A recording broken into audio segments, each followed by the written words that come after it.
Hello guys, आज dynamics की बात करें। आज हमारा सर्कुलर मोशन का डायनेमिक्स इन सर्कुलर मोशन इसका पार्ट 4 है और आज का ये सर्कुलर मोशन का लास्ट लेक्चर है। इसके बाद एक और लेक्चर होगा सर्कुलर मोशन का, लेकिन उससे पहले मुझे एक कॉन्सेप्ट समझाना पड़ेगा आपको टॉर्क का। टॉर्क कैसे हम यूज़ करते हैं क्वेश्चंस में। टॉपलिंग का क्वेश्चंस आते हैं तो वहाँ पे टॉर्क लगता है, तो सर्कुलर मोशन में जब टॉर्क लगता है तो थोड़ा सा मतलब टॉर्क का कंसेप्ट समझाऊंगा। उसके बाद एक सर्कुलर मोशन का 5th लेक्चर भी होगा, लेकिन वो एक कॉन्सेप्ट के बाद होगा। तो बेसिकली आज सर्कुलर मोशन का 4th लेक्चर है, एक तरीके से लास्ट लेक्चर है। ओके, तो आज के लेक्चर में हम सिंपल 2 क्वेश्चन करेंगे। पहला क्वेश्चन क्या होगा? तो पहला क्वेश्चन होगा कि हमारी कोई एक कार मान लेते हैं। ओके, ये ट्रैवल कर रही है कुछ v वेलोसिटी से। ओके, तो ये कार v वेलोसिटी से ट्रैवल कर रही है कहाँ पे? एक ऐसे पाथ में। कैसा पाथ है? बेसिकली लाइक सर्कुलर पाथ है, राइट। इसका सर्कुलर पाथ की जो रेडियस है वो कैपिटल आर है। तो इस कैपिटल आर के सर्कुलर पाथ पे एक v वेलोसिटी से कार मूव कर रही है। तो आप सोच सकते हो अगर इसकी कार की स्पीड कम रहेगी तो ये जो कार है ये अगर ऐसे ऐसे मूव करेगी तो ये यहाँ पे जैसे टॉप मोस्ट पॉइंट पे जब आ जाएगी, उसके बाद जब आगे को चलेगी तो कार इस ज़मीन से मिली भी रहेगी, हवा में नहीं उछलेगी। लेकिन अगर आप बहुत तेज़ स्पीड से चलाते हो तो क्या होता है, जैसे बम्प होता है तो भी तो ऐसे होता है। अगर तेज़ स्पीड से साइकिल चलाते हो या फिर कुछ भी चलाते हो तो वो हवा में जंप कर जाता है। तो हमें क्या बताना है? हमें बताना है वी मिन, हमें मिनिमम वेलोसिटी बतानी है such that the car jumps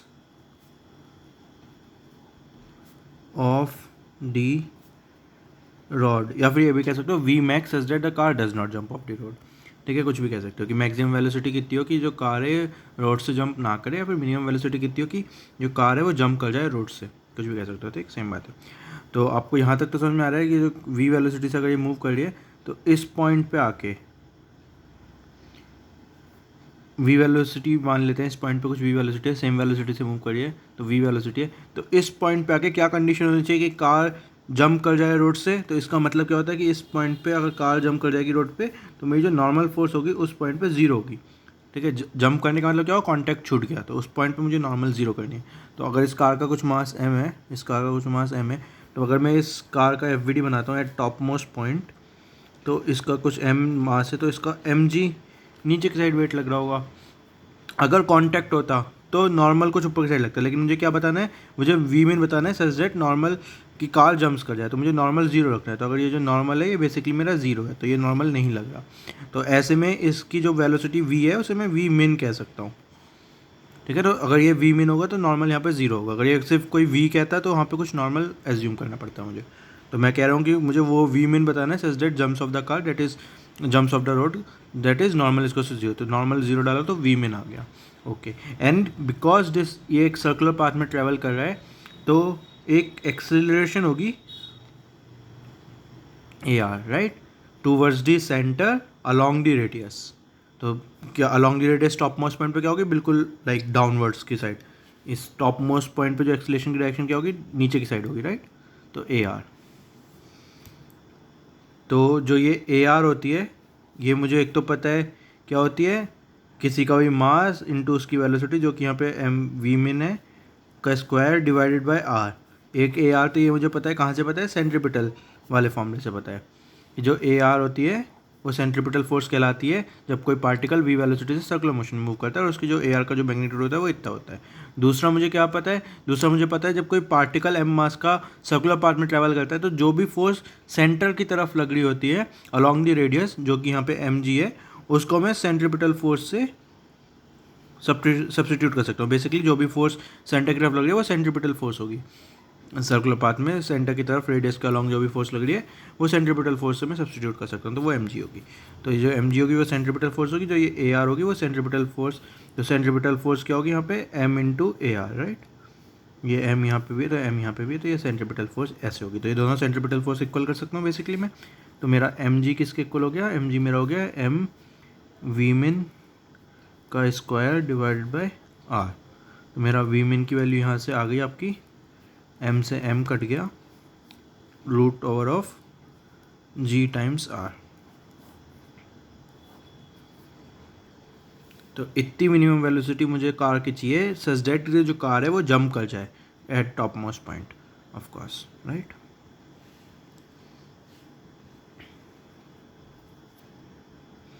तो ये हमारा आंसर हो गया। तो ये हमारा एक तरीके का क्वेश्चन हो गया। अब एक इसी तरीके में दूसरा क्वेश्चन करते हैं। दूसरा क्वेश्चन क्या है? दूसरा क्वेश्चन है अगेन एक पाथ ऐसी है, सर्कुलर पाथ है अगेन एक, ओके, जिसकी रेडियस अगेन आर मान लेते हैं, कुछ उसकी कुछ रेडियस आर मान लेते हैं, ओके। इस बार जो कार है वो इधर की साइड ऐसे ट्रेवल कर रही है, समझ लो, अंदर की साइड ट्रेवल कर रही है। तो मतलब आपको दिख रहा है कि क्योंकि अंदर की साइड ट्रेवल कर रही होगी तो इस पर बाहर मतलब जो पुशिंग फोर्स होगी ऐसे बाहर की साइड लग रही होगी, जिसकी वजह से ये जो कार है वो नीचे नहीं गिरी होगी। जैसे आपने अगर सर्कस गए हो तो वो एक शो दिखाते हैं सर्कस में कि एक लाइक ऐसे होलो स्फेयर होता है उनका, और उसके अंदर वो बाइक चलाते हैं। तो वो बाइक जो है उनकी लाइक ऐसे ऊपर की साइड भी चलती है, मतलब कैसे भी ऐसे भी चलती है, ऐसे भी चलती है, अलग अलग। कभी मतलब लाइक दीवारों से सटा के बाइक चलाते हैं, छत पे बाइक चलाते हैं। तो लेकिन तो उनका क्या इंपॉर्टेंट होता है? स्पीड इंपॉर्टेंट होती है। अगर वो उस जिस स्पीड से चला रहे हैं उससे स्पीड अगर थोड़ी कम कर देंगे तो बाइक नीचे गिर जाएगी, थोड़ी तेज़ कर देंगे तो उन्हें मोड़ने में शायद प्रॉब्लम आ जाए। तो मतलब ये फंडा होता है। तो लाइक एक पर्टिकुलर स्पीड पे अच्छे से चलानी होती है, तो लाइक वो प्रैक्टिस से आती है। तो बेसिकली इसमें फिजिक्स लगती है, राइट। तो ये वाला फंडा होता है कि अगर आप ये देख सकते हो, अगर ये कार कुछ मैं वी वेलोसिटी से चलाऊंगा तो अगर एक मिनिमम वी चाहिए कि जिससे पहले वो जो ये सामान है वो नीचे ना गिर जाए, समझो। अगर मंदी से चलाऊंगा तो ये लाइक इस पर चिपक के चल नहीं पाएगा, नीचे गिर जाएगा उससे पहले। तो मुझे क्या बताना है? तो सबसे ज़्यादा नीचे गिरने की टेंडेंसी कब होगी? इस टॉप मोस्ट पॉइंट पे सबसे ज़्यादा नीचे गिरने की टेंडेंसी होगी, क्योंकि बाकी सारे पॉइंट्स में तो कुछ नॉर्मल वॉर्मल का कुछ फंडा पड़ रहा होगा।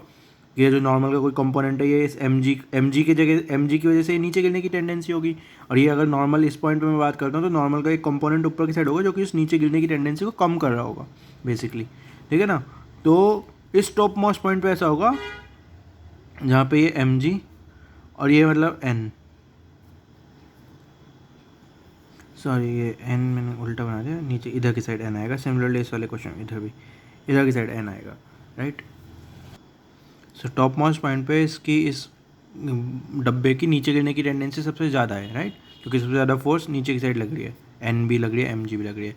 तो मुझे क्या बताना है? मुझे वी मिनिमम बताना है। अगर स्पीड इसकी तेज़ होगी तो क्या होगा कि जो इधर की साइड ए आर होगी वो बेसिकली एन और एम जी वाली फोर्सेस को कंज्यूम कर लेगी सर्कुलर पाथ में ट्रैवल करवाने के लिए। तो जो नीचे की साइड टेंडेंसी की जो फोर्स होगी वो सर्कुलर मोशन में को ट्रैवल करवाने में यूज़ हो जाएगी, तो नीचे नहीं गिरेगा उसकी वजह से। समझ रहे हो कुछ फीलिंग क्या हो रही है? कि यहाँ पे एन प्लस एम जी जो दोनों कंबाइंड फोर्स आएंगी वो क्या करेंगी, इस कार को सर्कुलर मोशन में जो फोर्स जो है सेंट्रीपिटल फोर्स उसकी जगह सब्सटीट्यूट हो जाएंगी, तो जिसकी वजह से वो नीचे गिरना था वो फोर्स तो लगेगी नहीं बेसिकली। तो यहाँ पे मतलब इस कंडीशन में मैं ये कह सकता हूँ, तो यहाँ पे इसकी सबसे ज़्यादा गिरने की टेंडेंसी है। तो इस पॉइंट पे अगर मैं इसका एफ वी डी बनाऊँगा तो इसका एम जी तो ऐसे होगा, राइट। अगर मैं इससे कहता हूँ वी मिनिमम कि कितनी मिनिमम वेलोसिटी चाहिए, तो मैं यहाँ पे ये एन को मैं ज़ीरो कर सकता हूँ, क्योंकि वी मिनिमम मतलब जिस पॉइंट पे वो गिर चुका। मिनिमम वेलोसिटी मतलब कि वी मिनिमम कि वो कितनी मिनिमम वेलोसिटी से वो कार ट्रैवल करे सच दैट वो गिरे ना, या फिर मतलब मैं कह सकता हूँ कि वी मिनिमम पे वो गिरने वाला होगा, मतलब नॉर्मल जीरो होने वाली होगी। तो अगर मैं इस वेलोसिटी को वी मिनिमम कहता हूँ तो ये नॉर्मल मेरा जीरो आता है, तो और ये एक्सलेशन मेरा ए आर आता है। तो M into A R which is centripetal force, एक तो होती है वो वी मिनिमम, ये तो सेंट्रीपिटल फोर्स की डेफिनेशन से हो गया, डिवाइडेड बाय कैपिटल आर। और एक होती है सेंट्रीपिटल फोर्स की जो भी फोर्स सेंटर की तरफ एक्ट कर रही है और रेडियस के अलॉन्ग एक्ट कर रही है, सर्कुलर पाथ में अगर कोई बॉडी मूव कर रही है तो उसे हम उस फोर्स को सेंट्रीपिटल फोर्स से सब्सटीट्यूट कर सकते हैं। तो एम जी यहाँ पे वो फोर्स है। तो आप इन दोनों पॉइंट्स पे देख सकते हो बेसिकली एम से एम आपका कट गया, सॉरी ये भी सेंट्रीपिटल फोर्स है, ये भी सेंट्रीपिटल फोर्स है, तो आप इन दोनों क्वांटिटीज़ को इक्वल कर सकते हो, राइट। तो m g equals to m times v minimum का स्क्वायर डिवाइड बाय आर। तो वी मिनिमम आपका यहाँ से आ गया, एम से एम कट गया, root over of r g. तो अगेन सेम ही आंसर है जो पिछली बार वाला जैसा था। तो इतनी मिनिमम वेलोसिटी चाहिए सच दैट जो कार है वो आपकी छत से गिरे ना।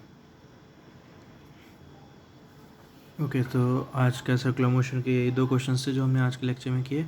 तो आज का सर्कुलर मोशन का पार्ट यहाँ पे ख़त्म होता है। नेक्स्ट लेक्चर में मैं आपको क्वेश्चंस करवाऊंगा टॉर्क से रिलेटेड, टॉपलिंग से रिलेटेड क्वेश्चंस जो होते हैं।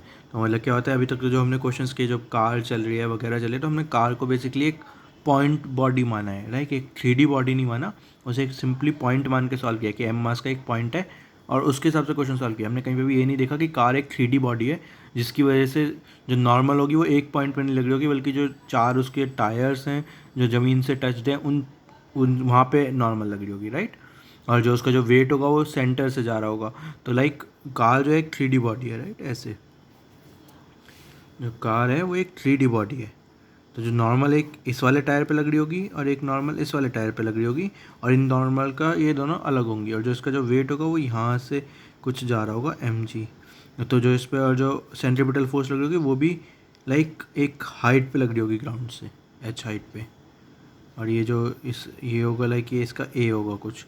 तो लाइक ये डिफरेंस होता है एक सिंपल बॉडी में, जहाँ पे हम जनरली कार को एक पॉइंट बॉडी मान लेते हैं एम मास की, तो सिंपल mg इस पॉइंट पे और जो भी इधर फोर्स सेंट्रीपिटल इस पॉइंट पे लगाते हैं, नॉर्मल ऊपर की साइड लगाते हैं, या तो हम ऐसे सॉल्व करते हैं क्वेश्चंस को, ठीक है। जब मैंने कार को एक सिंपल पॉइंट बॉडी मान के सॉल्व कर रहा हूँ। असल में कार होती है 3D, ठीक है ना। तो उसको अगर हम पीछे से देखेंगे तो बेसिकली ये वाला जो टायर होगा, जो उसके आगे वाला टायर होगा वो एक लाइन में पड़ेंगे, और जो ये वाला टायर होगा जो उसका आगे वाला टायर होगा वो एक लाइन में पड़ेंगे।